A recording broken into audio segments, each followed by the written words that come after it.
How many of us are smart, sexy, savvy, and broke? How did we get there and how do we get out? Many times life becomes extremely unfair and we get into this downward spiral, and it's truly difficult to get out. So today I'm speaking to entrepreneur, author, and financial literacy advocate Fran Blum, who will help us understand the pitfalls and get us spiraling back upwards again. So let's begin. Fran, thank you so much for being here today. Thank you for having me. So let's begin. Everybody knows what financial literacy is, but what exactly is financial infidelity? Well, it's not lipstick on a collar. Nobody is immune to financial infidelity. Money can be a very sacred and secretive subject.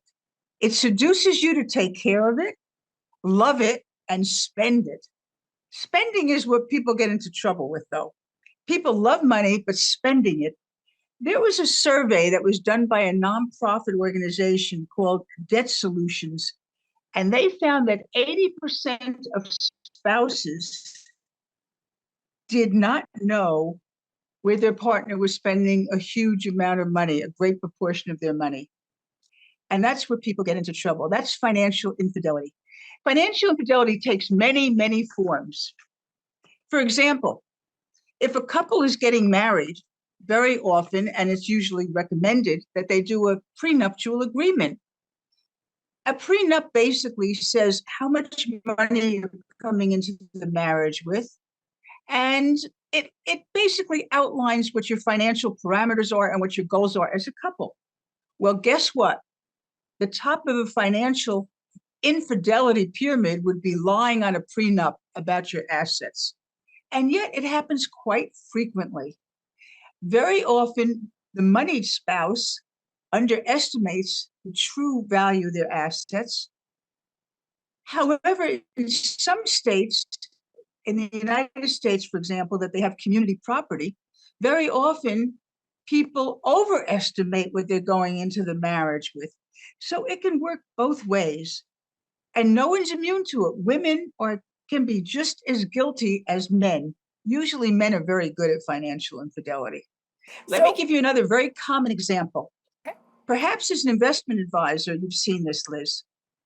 Very often couples will go into a financial advisor's office, and the husband, usually a new husband or fairly new husband, will proudly put his wife on as a designated person on the account or a beneficiary. Well, guess what? It doesn't mean she owns the account or has any rights to the account. He can call up the broker or the investment advisor the next day and change it. It means nothing, but so many women get, shall I say, sucked into that, okay? And that's another example of financial infidelity. Very often, men as well as women hide their spending habits. There have been many cases that there have been other families that have been supported by the men or by husbands. The woman has no idea of these situations. So, Fran, why is this so important for women to understand? Because I tell women all the time, get a prenup before you get married, because women own things now too. So why is this so important? Well, it's to protect a woman.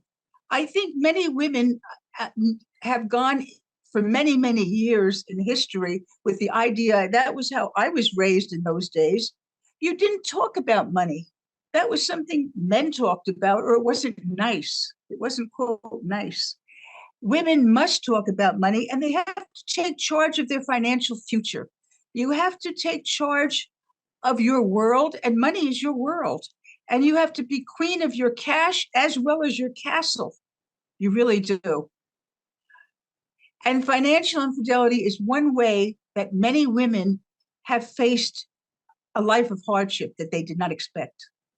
I totally agree with that, because, a lot of young girls are raised to be, quote unquote, a princess, and they're going to be well taken care of.